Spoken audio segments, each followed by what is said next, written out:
I would tell everybody that's young, figure out really what you want in life, but that might take a while. And then if you really want to go for it, get some guidance, because there are plenty of guys out there with 10, 20, 30 years, 40 years of experience who can guide you through the process.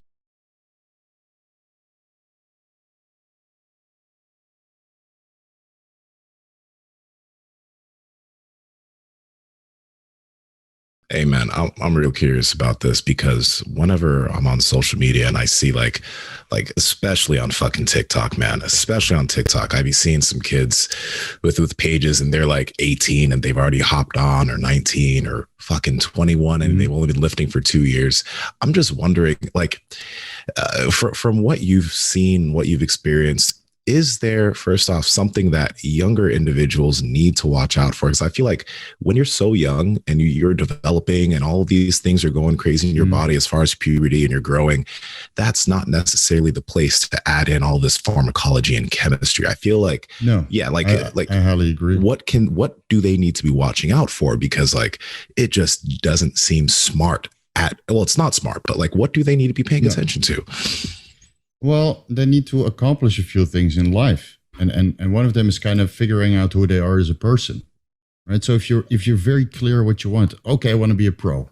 Well, hopefully you can look at your parents. If they have amazing calves, maybe you're set up to be an awesome pro. Yeah, you need to have some sort of genetics to be a pro, right? So you see that on a lot of these guys, you say, I'm going to go pro at 19, but some do, right? But it's a small percentage. So I would tell everybody that's young, figure out really what you want in life, but that might take a while. And then if you really want to go for it, get some guidance, because there are plenty of guys out there with 10, 20, 30 years, 40 years of experience who can guide you through the process. But there's also something to say for, is it going to be a phase, right? I used to smoke weed when I was in Holland, when I was 16 years old, smoke weed, peer pressure, right? And I haven't smoked weed in decades now. So that was just a phase. And I think steroids will be a phase for a lot of kids as well. I mean, I even saw that 20 years ago when kids in my school, they were popping D-ball and Anadrol tablets from their parents. Popping? Right? Just and like, yeah, serious? Yeah, really. That's what they told me. It's great. And that was before social media, right? Before we were exposed to this stuff. The dad was a power lifter or something, right? And he had just Dianabol in the kitchen cabinet. You know, those 500 Dianabol 5 milligram, and the guy would just take it, not knowing what it was. So this is creatine. And it would blow up, you know, covered in pimples, gynecomastia, that kind of yeah. So this stuff will always be there. And I honestly think that nowadays with the oversaturation for information, I think the kids who want to make a bad decision can make that faster. And the kids who want to make a good decision can make that faster also. Because I get these messages all the time. And I help so many teenagers, or 21, 22, 25 through their first cycle, but I make them earn it. Right? Let's increase the calories. Let's focus on strength. Let's get all the health supplementation in place. Let's do blood work a couple times. Let's see if we can reach your natural potential first, and then think about a first cycle. Right? They have to earn it, or at least if they come to coaching with me. We're in some interesting times right now. I mean, there's kind of a drug for every single thing that you can think of. And you mentioned, maybe like know what you want to do with your life and proceed from there. But the interesting thing about that is if you figured out what you want to do with your life, then you can kind of pick your pharmacology accordingly. Yeah. According to what you want to do. So much out there, stuff for studying, there's stuff for being leaner, there's stuff for being stronger. I mean, there's all kinds of different drugs. There's something for everything, you know, for feeling sad, feeling good. It's very easy. And even with the commercials on TV, and I know in America it's quite bad, right? Where there's so many commercials, and then you have this, they talk the disclaimer like super fast to the point they're almost stumbling over their words, right? It might cause diarrhea. And a million other disclaimer notes that you can't even listen. No, I think pharmacology is such a huge part of our lives nowadays because everybody wants a little bit extra. And I honestly don't think that there's something wrong with that, but there's a difference between reckless and abuse and then informed use and right using something to put something into practice. But you always try to push the boundaries, man. Right? Okay, this dose is doing something well for maybe I want to double it. Let's see if I get more productive or, better results. So you always push the boundaries. And even as conservative as I am nowadays, I still like to push the boundaries sometimes. Yeah, I like what you said about, being able to accomplish something. I think that's huge, or you should accomplish something before you decide to hop on, figure out what you want to do with yourself. Yeah. So for yourself, you said you don't compete. So why do you choose to take PEDs if, it's not for that? Guys, when's the last time you got your blood work done? Do you know your cholesterol, your vitamin D, your testosterone, your prolactin, your estrogen? Well, do you even know what the heck you need to get tested?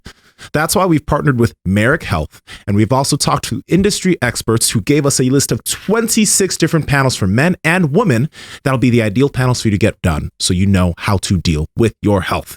Andrew, can you tell the people how to get it? Yes, head over to merrickhealth.com/power project. You guys will see the power project panel that Nsima was just talking about. This whole panel includes a written report as well as a consultation with a real doctor. Again, merrickhealth.com/power project at checkout. Make sure you enter promo code power project for $101 off this panel. Head over there right now. Right. So when I was 26, I was already training drug-free for 11 years. So I started at 15. And then when I was 26, there was a huge economic crisis. It was 2009, 2010. I lost my job at the consultancy firm. Nice arms. I noticed right away. So I know it's early. Gotta get your stretch in. So I was 26 and I lost my job. And I was like, okay, finally I can live like a full-time bodybuilder. And I want to know what the fuss is all about. So that was after 11 years. Yeah, I just wanted to see, everybody around me was juiced to the gills. I had there was a couple pros. I trained in the same gym as William Bonac. Maybe you guys heard of that guy's one of the top 5 bodybuilders in the world. And you just see these guys mutate in front of you. And you're like, you know what? I just want to see what the fuss is all about. So you go to steroid.com and some of those websites, right, where you learn, or back then we used to learn that, and they lay out all these cycles. So I decided, okay, we'll start with half with 250 milligrams a test and then see where that goes. And, after 11 years of bodybuilding, I kind of got stuck. And honestly, I didn't really develop a great physique because I was always focusing on work. And, right, the bodybuilding would be second or third. So was I a real full-time bodybuilder and did I reach my natural potential? No, absolutely not. I'm willing to admit that. I could have gained another 5 pounds probably if I did 1 year of a drug-free bodybuilding like full-time, making all the meals and really dedicate to it. But after 10 years, you get a little bit impatient. And and then you open the floodgates like so many of us do, and then it's hard to go back. Steve, I want to ask. Oh, were you about to say something else? No, go ahead. Go ahead.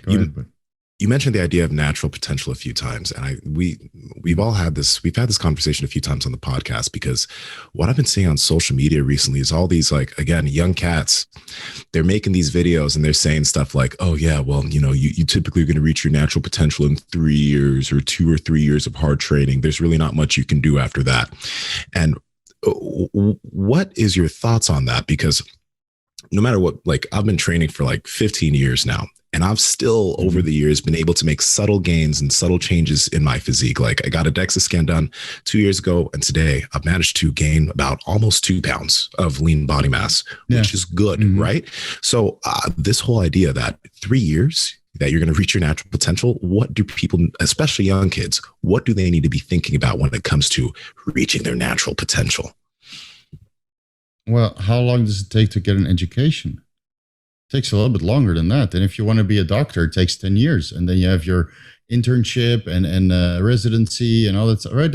It takes a while. And most of us, let's be honest, when I started performance enhancing drugs, I didn't know as much as I know now. So maybe you get that entry level bodybuilding first without the pharmacology, and then learn as much as you can about training, learn as much as you can about dieting, which I did have a good understanding of, and supplementation, right? And then before you dive into the PEDs, maybe you have to learn about how to use them correctly, right? And now there's more information than back then, but it's such a learning curve, So I don't think you can reach that point in 3 years unless you go with a coach.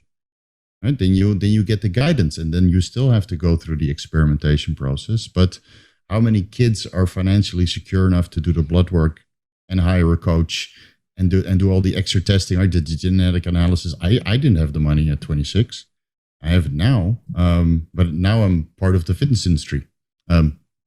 Which is weird because I always considered myself a fan, all right? But now I'm suddenly a part of the fitness industry. So, but the finances alone required just to have a positive outcome regarding everything, right? The health and the cycle, and kids are not financially secure, or most of them are not, unless the parents support it. And that happens also in the bodybuilding space, where the parents they cough up all the bills, surprisingly.